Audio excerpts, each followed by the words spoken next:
Okey, memandangkan ini bulan puasa, kita menyambut dah sampai seminggu kita menyambut bulan puasa. Memandangkan ini bulan puasa, Sorry. kita menyambut dah sampai Okey. Sebelum cikgu mulakan, kita akan mulakan dengan umul kita Al-Fatihah. Sebelum kita mulakan pembelajaran kita hari ini. Bismillahirrahmanirrahim.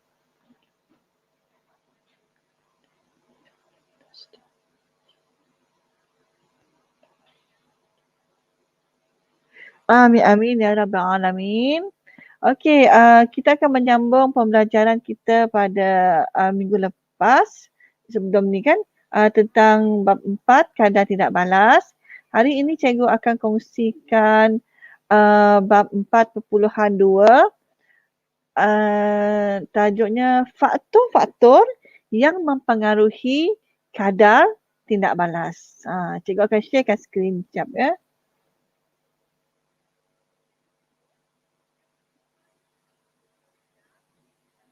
Okey, nampak tak skrin cikgu? Cikgu harap nampak. Nampak dengan jelas kan? Okey, bab 4 kadar tindak balas. 4.2, subtopik 4.2, faktor-faktor yang mempengaruhi kadar tindak balas. Sebelum ini kita telah belajar tentang apa maksud kadar tidak balas, apa yang dimaksudkan kadar tidak balas perlahan, apa yang dimaksudkan dengan tidak balas cepat kan. Hari ini kita akan mengkaji dan membuat eksperimen tentang faktor-faktor yang mempengaruhi kadar tindak balas. Okey, mula-mula sekali cikgu nak perkenalkan skuad sains ataupun panitia sains. Ini adalah panitia sains diketuai oleh cikgu. Dan juga kami ada beberapa orang di sini dan ada lagi yang baru. Dan mereka inilah yang akan bersiaran secara live selepas Ramadan ni nanti, selepas hari raya. Okey, untuk semua pelajar. Okey, bagi yang belum mengenali diri cikgu, ini adalah biodata diri cikgu. Nama cikgu, Cikgu Rosmiliani binti Zaini, asal Bintulu, Sarawak. Tempat mengajar SMK Bandar Bintulu, Sarawak. Pengalaman mengajar cikgu 14 tahun daripada tahun 2007 sampai 2021 sekarang. 2021. Jadi ini adalah tahun yang ke-15. Okey, pendidikan cikgu adalah sarjana muda kejuruteraan, elektronik dan telekomunikasi Universiti Malaysia Sarawak ataupun UNIMAS. Kemudian cikgu lanjutkan pelajaran di peringkat diploma perguruan di Institut Perguruan Gaya, Kota Kinabalu Sabah untuk jurusan pendidikan. Optionnya adalah meja fizik dan minor KMT.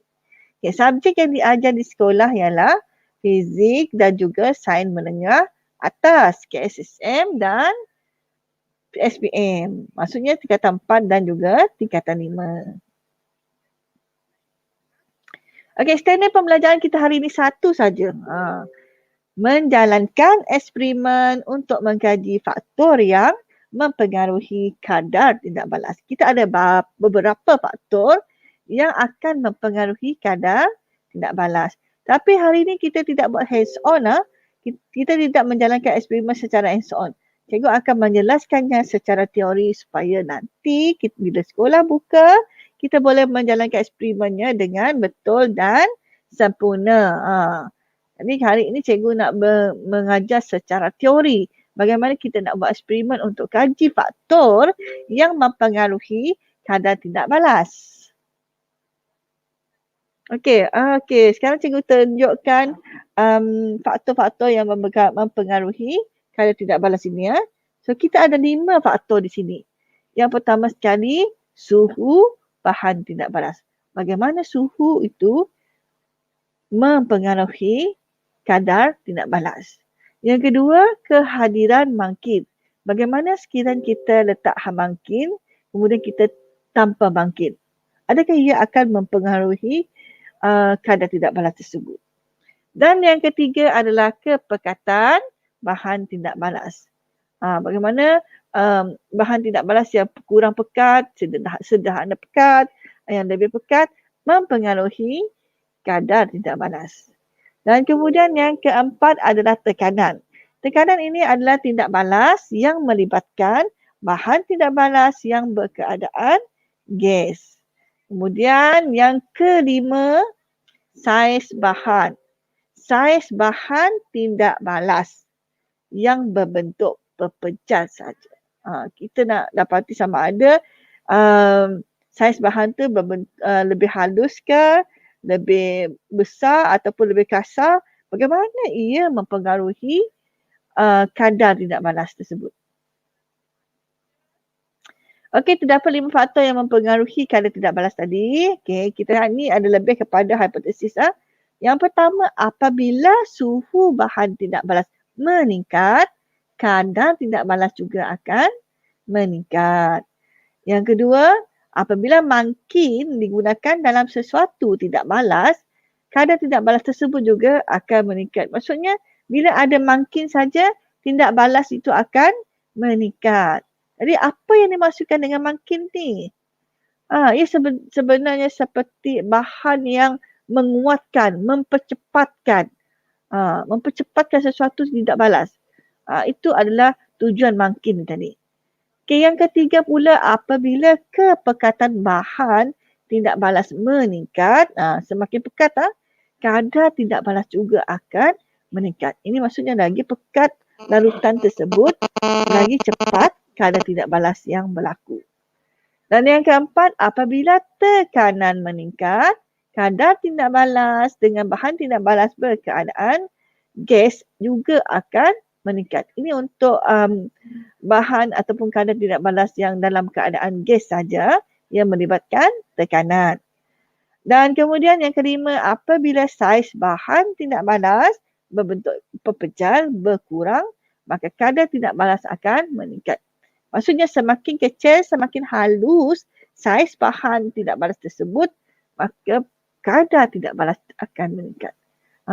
Itu adalah sedikit apa orang kata bayangan ataupun jangkaan awal sebelum kita melaksanakan eksperimen.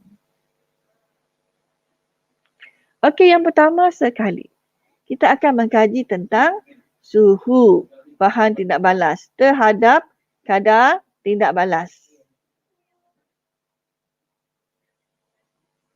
Okey, tujuan untuk mengkaji kesan suhu bahan tindak balas terhadap tindak balas. Ini ada di dalam buku teks sama, merujuk buku teks. Penyataan masalah kita hari ini adalah bagaimanakah suhu bahan tindak balas mempengaruhi kadar tindak balas. Hipotesis, semakin tinggi suhu bahan tindak balas, semakin tinggi kadar tindak balas. Okey, kemudian kita tengok 3 pemboleh ubah ini. Yang mula sekali adalah dimanipulasi. Suhu larutan natrium tiosulfat. Maksudnya hari ini kita nak tengok faktor yang pertama adalah suhu. Jadi yang kita manipulasikan adalah suhu bagi bahan larutan natrium tiosulfat. Kita akan gunakan larutan natrium tiosulfat untuk eksperimen ni. Kemudian apa yang bergerak balas? Masa yang diambil untuk tanda X tidak kelihatan. Ini faham tak? Kita akan gunakan jam tandik sebab jam tandik adalah digunakan untuk mengukur suhu dan mengukur masa. Dan yang ketiga, kepekatan dan isi padu larutan natrium tiosulfat yang kita gunakan mestilah sama. Manakala kepekatan dan isi padu asid sulfurik juga mestilah sama. Tidak boleh ada kepekatan dan isi padu yang berbeza. Dan kemudian saiz kelangkung. Sebab kita ada saiz kelangkung yang kecil, ada yang sederhana, ada yang besar. Jadi kita kena memilih saiz yang sama untuk semua eksperimen yang untuk mengkaji suhu ni tadi. Okey, bahan yang kita perlukan adalah larutan natrium tiosulfat.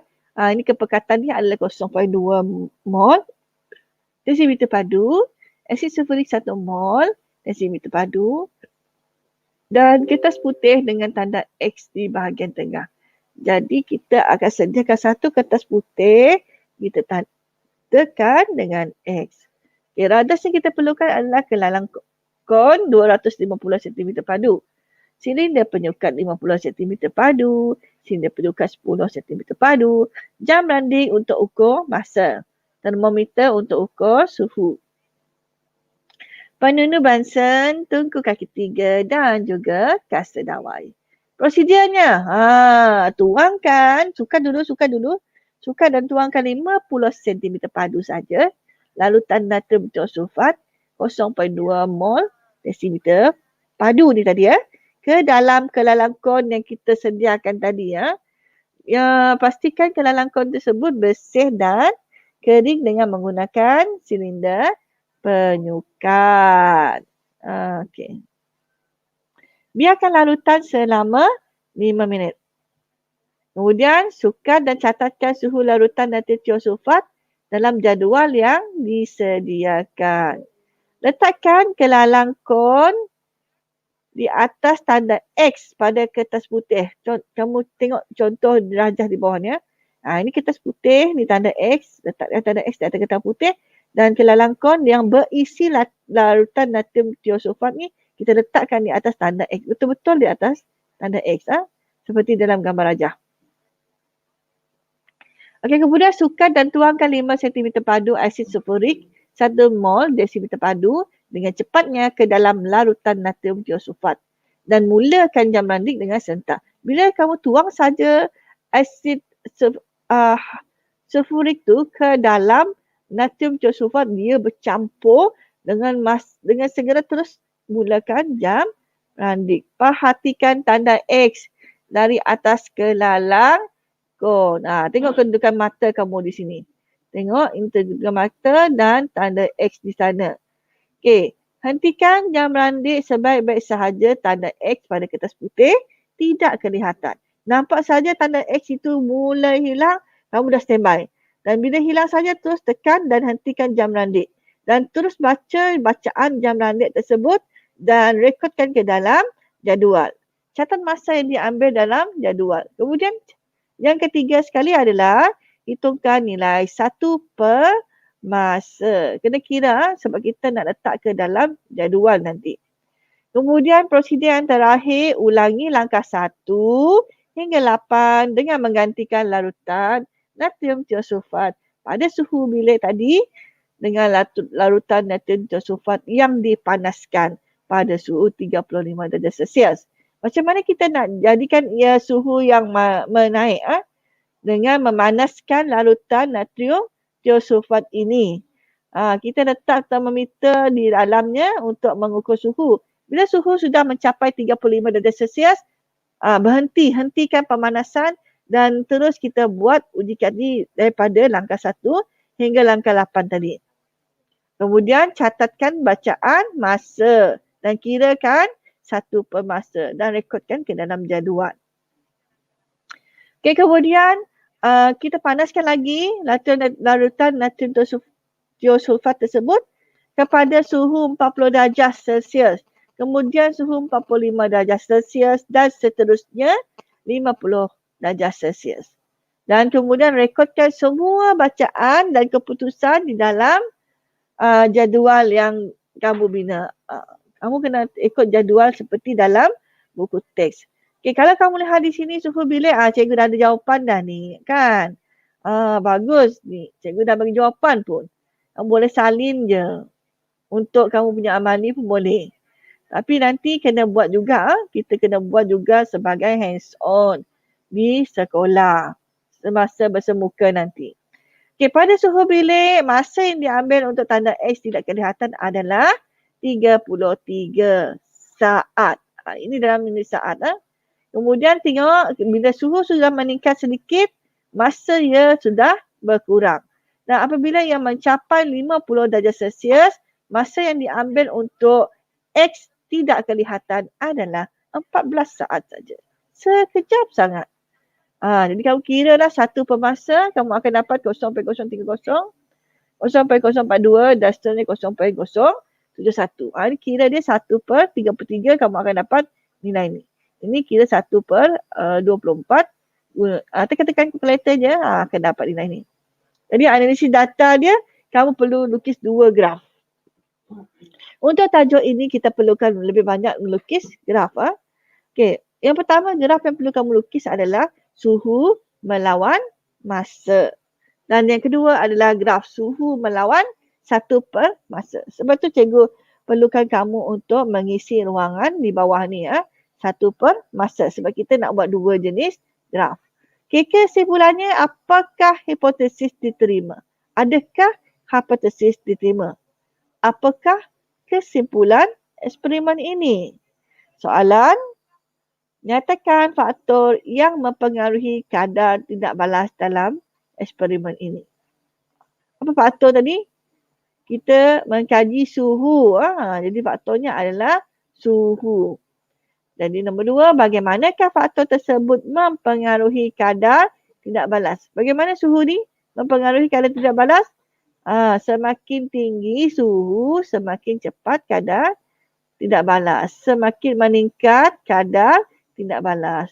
Dan nyatakan definisi secara operasi bagi kadar tindak balas berdasarkan eksperimen ini. Definisi secara operasi bermaksud takrifan ataupun definisi bagi kadar tindak balas. Lepas ni cikgu bagi jawapan. Okey, ini adalah bentuk graf yang pertama di mana kita plotkan suhu melawan masa saja. Cuba kamu lihat, perhatikan bentuk graf yang dihasilkan. Ia menurun apabila dengan pertambahan masa. Tengok masa bertambah di sini, kemudian suhu dia menurun. Apabila dengan pertambahan masa, suhu dia akan menurun. Bila suhu naik, bila suhu dia naik, masa dia berkurang. Sepatutnya. Tengok. Pada suhu naik, masa dia berkurang. 14 saat sahaja tadi kan. Okey, kemudian kita lihat graf yang kedua pula. Apabila kita plotkan graf suhu melawan masa 1 per masa. Kita akan dapati garis lurus dihasilkan tanpa melalui titik asalan. Ini adalah 2 keputusan daripada eksperimen mengkaji faktor suhu pada kadar tindak balas. Okey, ini tadi jawapannya. Kesimpulannya adalah hipotesis diterima semakin tinggi suhu bahan tindak balas, semakin tinggi kadar tindak balas.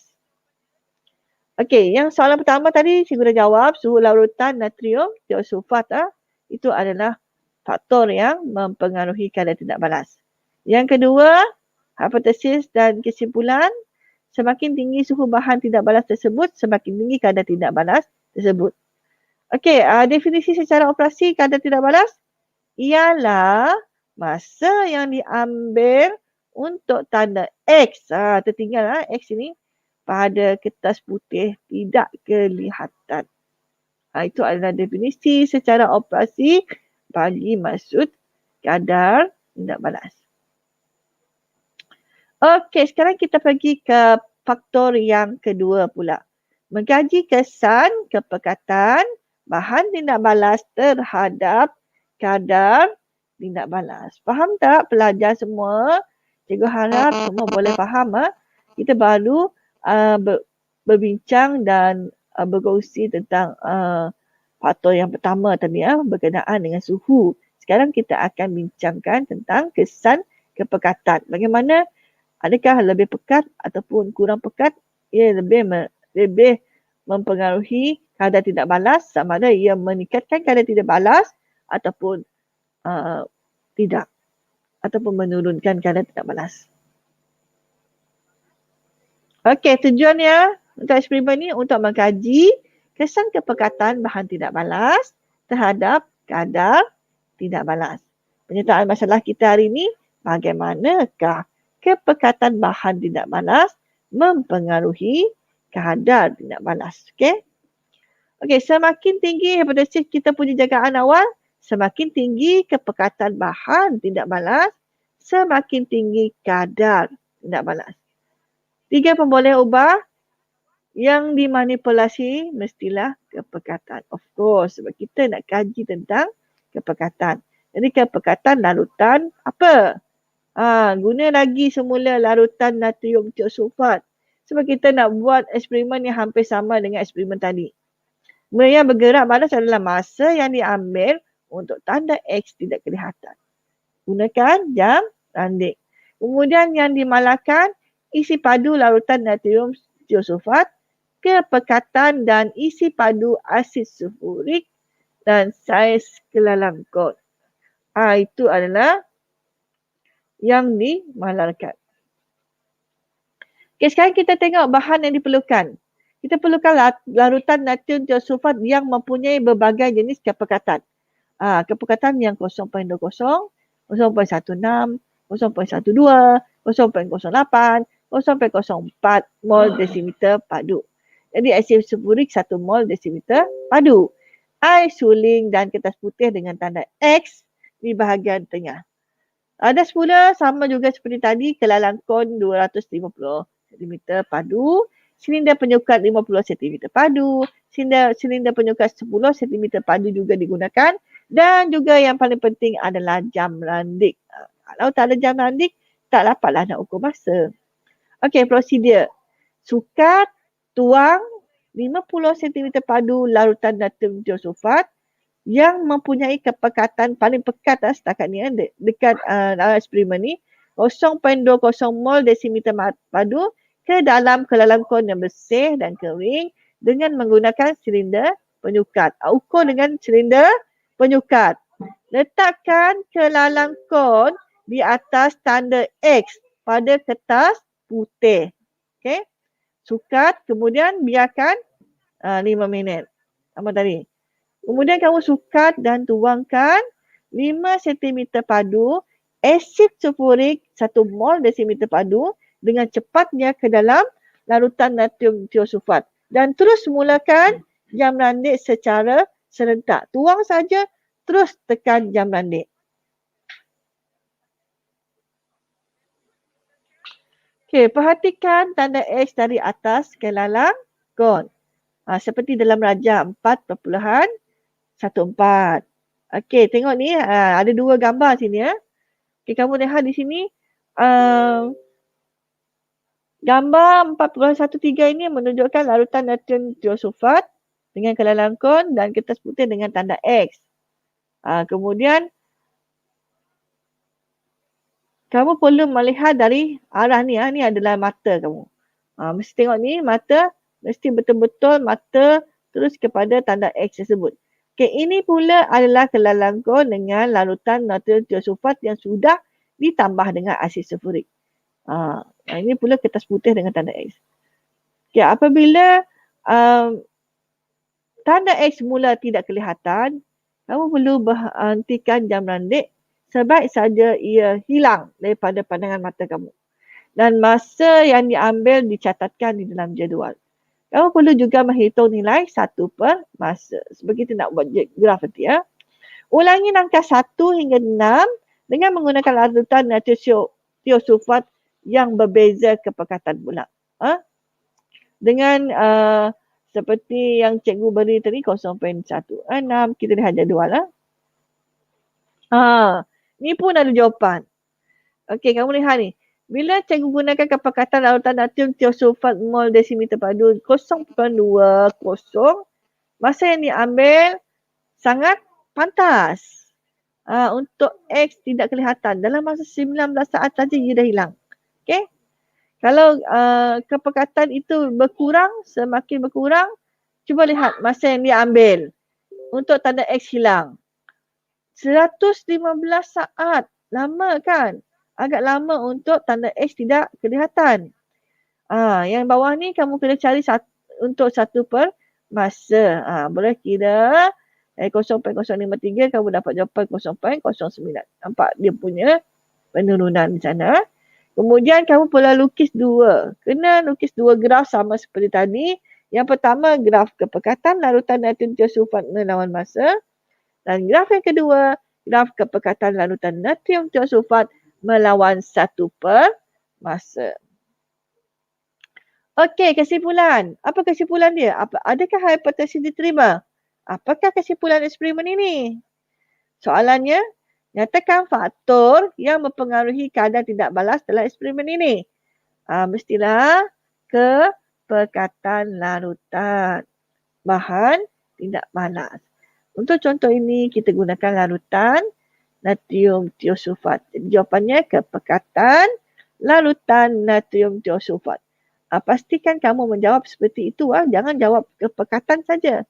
Mungkin ada cikgu yang cerewet sikit, dia tak nak kamu jawab kepekatan. Kamu kena jawab dengan lengkap. Kepekatan larutan natrium tiosulfat. Okey, bagaimanakah faktor tersebut mempengaruhi kadar tindak balas? Macam mana? Tadi kita buat eksperimen, kita dapat lihat lagi pekat, lagi cepat masa tindak balas berlaku kan?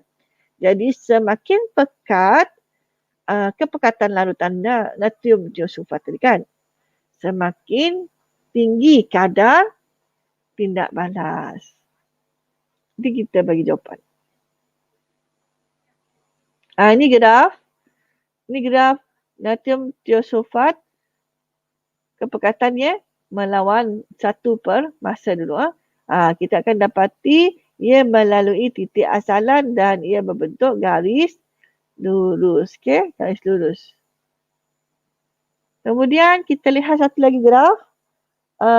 Graf kepekatan larutan natrium tiosulfat melawan masa saja. Kita akan dapati graf dia menurun seperti ini. Sebab tengok pertambahan masa. Dengan pertambahan masa hari pula. Cikgu punya PowerPoint ni.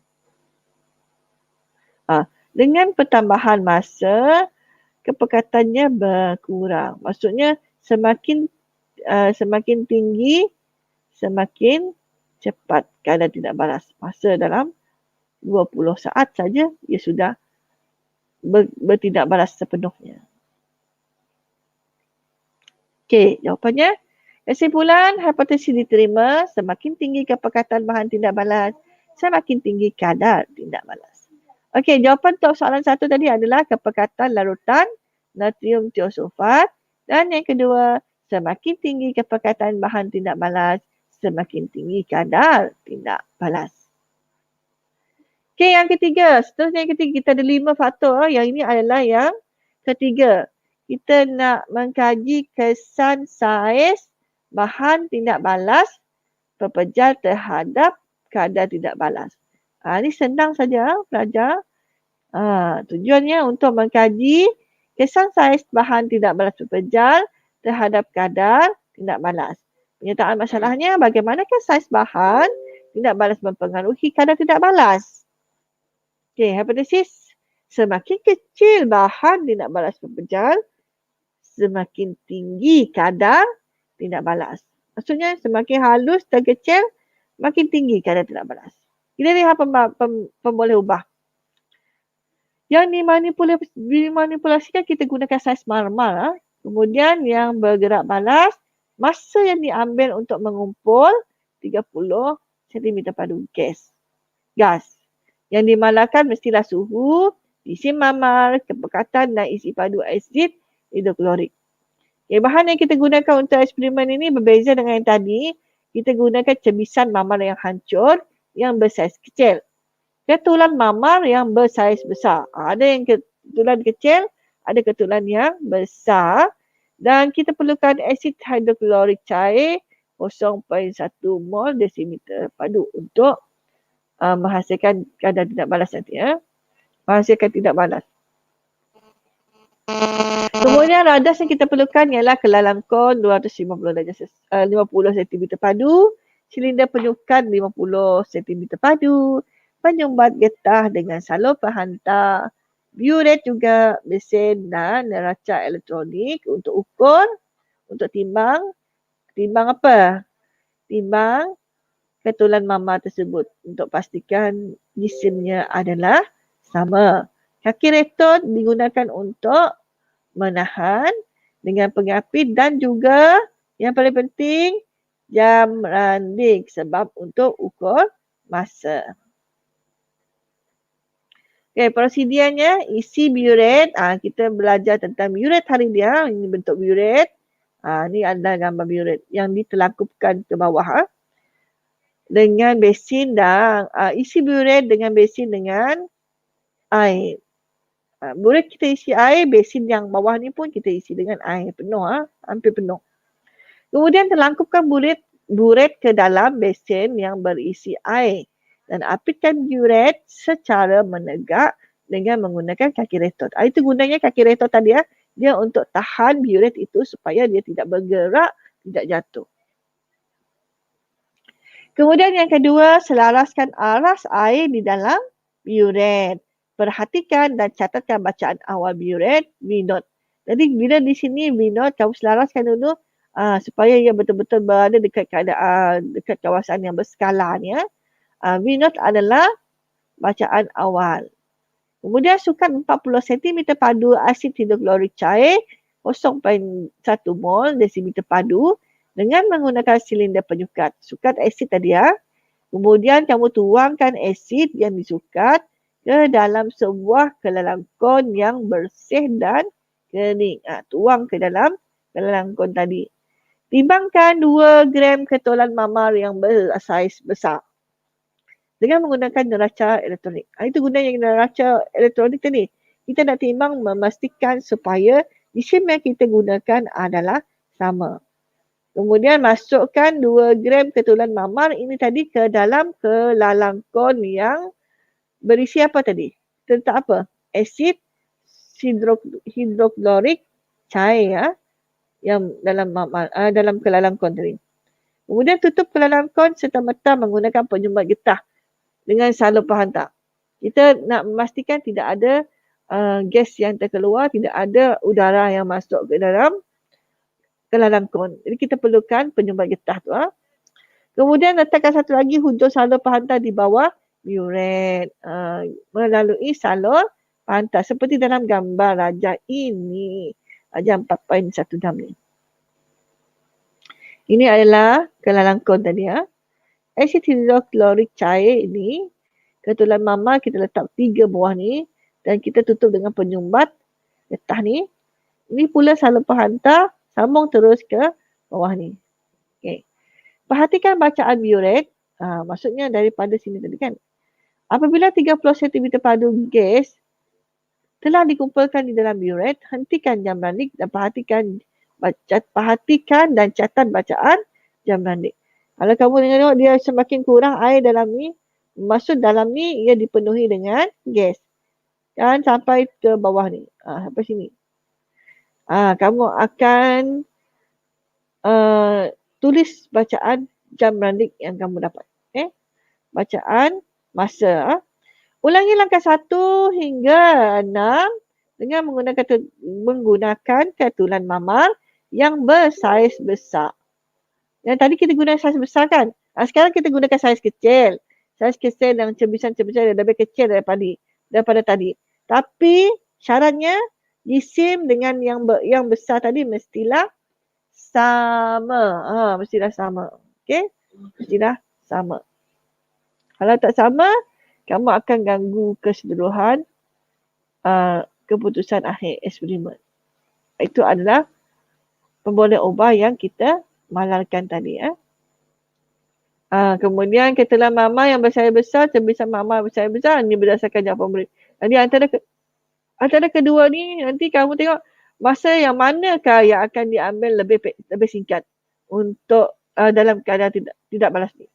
Adakah yang bersaiz besar ataupun yang bersaiz kecil? Ada sesiapa yang ada jawapan ke? Ada sesiapa yang boleh jawab untuk soalan ni? Adakah ketelan mamar yang bersaiz besar memerlukan masa lebih pendek berbanding dengan cebisan mamar yang bersaiz kecil untuk bertindak balas sepenuhnya? Okey, jawapannya adalah mana satu yang akan meningkatkan kadar tidak balas? Yang akan lebih cepat bertindak balas, kadar tidak balas yang meningkat dengan cepat. Maksudnya masa yang diambil dengan sangat pendek. Iaitu cebisan mamar yang bersaiz kecil. Mesti nilai di bawah ni mestilah lebih kecil daripada nilai masa di atas ni. Okey, faham tak? Okey, mengantuk pula. Analisis data. Bandingkan masa yang diambil untuk mengumpul 30 cm padu gas karbon dioksida yang dihasilkan oleh tindak balas yang menggunakan ketulan mamar bersaiz besar dengan tindak balas yang menggunakan cebisan marmar bersaiz kecil. Ini suruh kamu bandingkan masa. Mana satu masa yang lebih pantas untuk kadar tindak balas itu berlaku dengan cepat. Mestilah jawapannya adalah cebisan mamar yang bersaiz kecil. Kemudian kamu disuruh bandingkan kadar tindak balas bagi tindak balas yang menggunakan ketulan mamar bersaiz besar dengan kadar tindak balas bagi tindak balas yang menggunakan cebisan mamar yang lebih kecil. Jadi kita bandingkan. Kalau bandingkan, kamu kena bagi tahu yang mana lebih besar, yang mana lebih cepat, yang mana lebih perlahan. Kadar tindak balasnya. Okay, kesimpulan, adakah hipotesis diterima? Apakah kesimpulan eksperimen ini? Soalannya, bagaimanakah saiz mamar mempengaruhi kadar tindak balas antara mamar dengan asid hidroklorik? Okey, jawapannya, kesimpulan tadi, hipotesis diterima semakin kecil saiz bahan tindak balas, semakin tinggi kadar tindak balas. Jadi kadar tindak balas bagi tindak balas yang menggunakan ketulan mamar bersaiz besar tadi adalah lebih rendah berbanding dengan kadar tindak balas yang menggunakan cebisan mamar bersaiz kecil. Okey, sekarang kita pergi ke eksperimen yang keempat. Ini adalah eksperimen yang terakhir lah. Sebab kita takkan buat eksperimen yang tekanan tu sebab dia agak sukar untuk dilaksanakan di dalam makmal. Dan kamu perlu pilih 2 saja kalau tak silap cikgu untuk amali wajib bagi tajuk ni. Okey, yang ketiga adalah mengkaji kesan kehadiran mangkin terhadap kadar tindak balas. Ingat apa maksud mangkin tadi? Mangkin adalah sejenis bahan yang boleh mempercepatkan kadar tindak balas. Okey, eksperimen yang ketiga, yang keempat, untuk mengkaji kesan kehadiran mangkin terhadap kadar tindak balas. Maksudnya kita akan guna 2 set. Satu yang ada mangkin, satu yang tak ada mangkin. Macam kawalan lah. Okey, bagaimanakah kehadiran mangkin ini mempengaruhi kadar tindak balas? Hipotesisnya, jika mangkin hadir, maka kadar tindak balas meningkat. Itu hipotesis. Asal ada kehadiran mangkin, kadar tindak balas akan meningkat. Boleh ubahnya?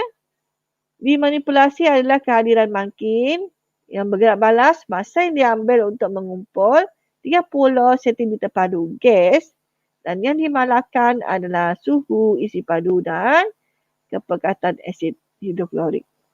Okay, bahan yang kita gunakan sekarang adalah ketulan zinc bersaiz kecil. Sekarang kita gunakan zinc. Kita gunakan asid hidroklorik cair 0.1 mol desiliter padu dan larutan kuprum 2 sulfat 0.5 mol desiliter padu. Das yang kita gunakan adalah kelalangkon 250 cm padu, silinder penyukat 50 cm padu, penyumbat getah dengan calon perhantar, buret, besin, neraca elektronik, kalkulator dengan penyapit, spatula dan jam randik. Itu yang penting jam randik.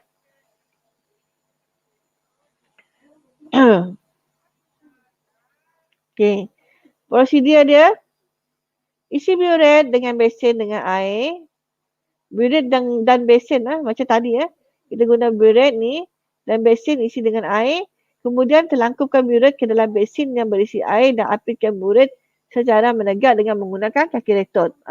Sama seperti eksperimen tadi.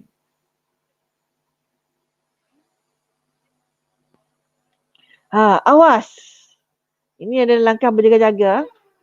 Campuran gas hidrogen dan udara yang dikumpulkan di dalam buret meletup apabila dinyalakan.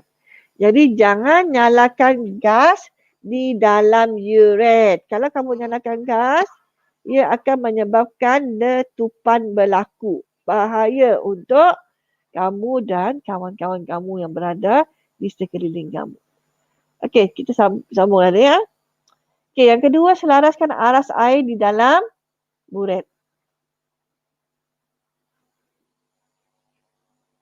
Perhatikan dan catatkan bacaan awal buret, minot, sama seperti tadi.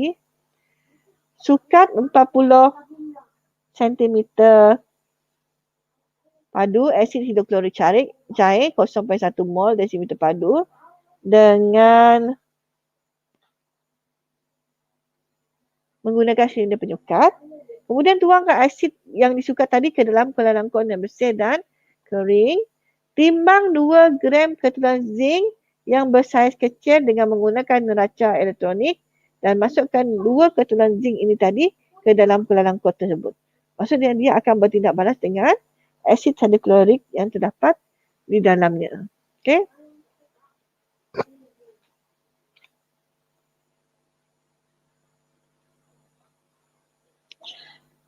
Okey, dengan serta-merta tutup kelangkauan macam tadi juga dengan penjebak getah dengan salur penghantar.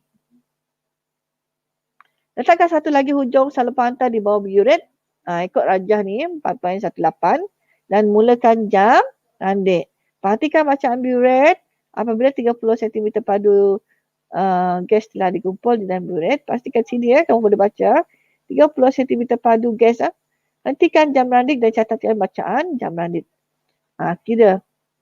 Ulangi langkah 1 hingga 6 dengan menggantikan 40 cm padu asid hidroklorik cair tadi dengan campuran 40 cm padu asid hidroklorik cair dan 5 cm padu larutan kuprum 2 sulfat 0.5 mol desimeter padu.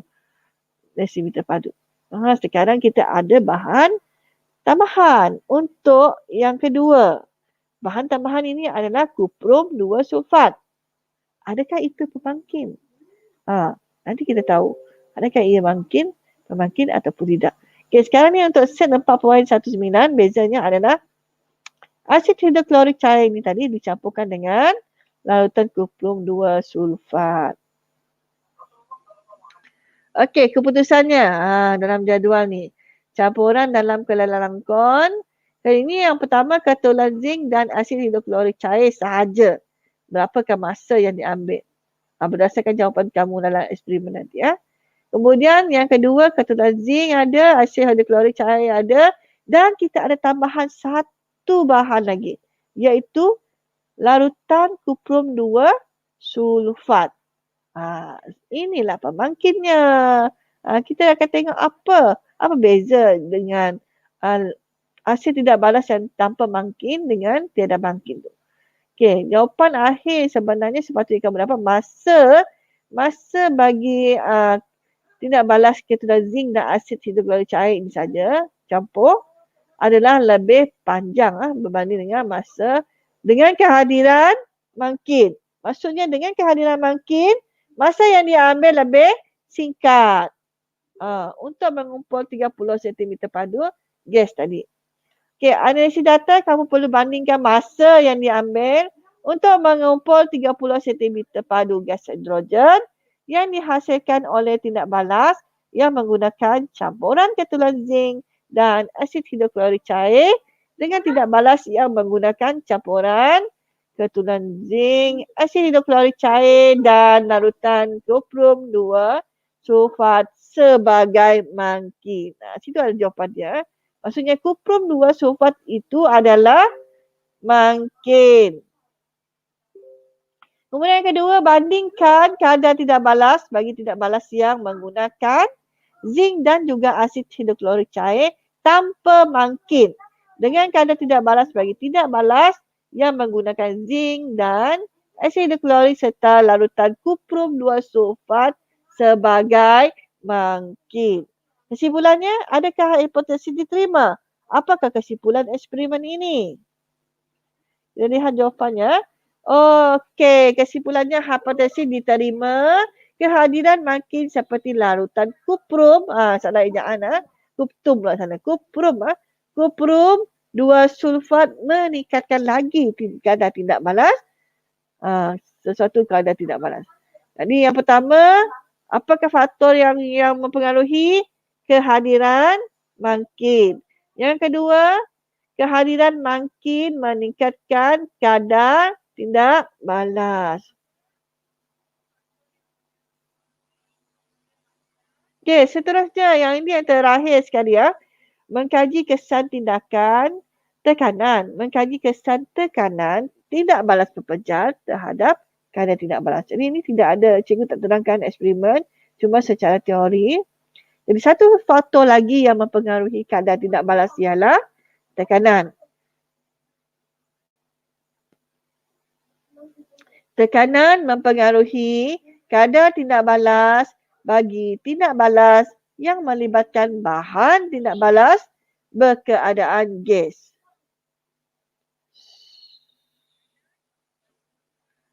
Bagi tindak balas yang melibatkan bahan tindak balas berkeadaan gas, kadar tindak balas lazimnya meningkat apabila tekanan meningkat. Okey, sini ada soalan. Kena cari ni soalan ni. Namakan 2 contoh proses industri yang menggunakan tekanan tinggi untuk meningkatkan kadar tindak balasnya. Jadi cikgu tinggalkan soalan ni untuk kamu. Cari Google. Dalam Google banyak jawapannya. Okay? Jadi untuk mengakhiri kelas kita hari ini, cikgu ada bagi kerja rumah. Latihan praktis 42 ini, kamu kena jawab. Senang saja. Yang pertama, nyatakan 5 faktor yang mempengaruhi kadar tindak balas. 5 faktor tadi kan? Dah bagi dah. Daripada awal tadi cikgu dah betul-betul. Cikgu bagi 1. Suhu. Kemudian, ada lagi 4. Kemudian yang kedua, lengkapkan penyertaan yang berikut. Ini senang saja juga. Kemudian yang ketiga, nyatakan satu faktor yang mempengaruhi kadar tindak balas bagi tindak balas yang melibatkan bahan tindak balas berkeadaan gas. Yang berkeadaan gas saja. Okay. Alright, rasanya sampai sini sajalah perkongsian cikgu. Dan terima kasih. Okey, cikgu harap semua pelajar boleh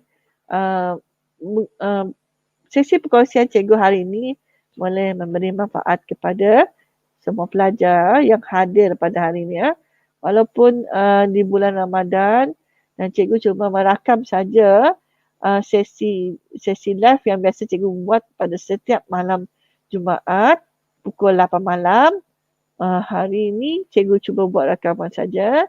Jadi tidak ada sijil disediakan untuk sesi rakaman. Kalau sesi live baru ada sijil. Yang penting ilmu yang kamu dapat daripada cikgu. Dan cikgu beri dengan ikhlas hati, kamu terima dengan ikhlas hati. Okey, rasanya setakat ini sajalah. Semoga berjaya, semoga maju berjaya dan mendapat markah yang tinggi dalam subjek sains. Tak semestinya subjek sains, semua subjek lah.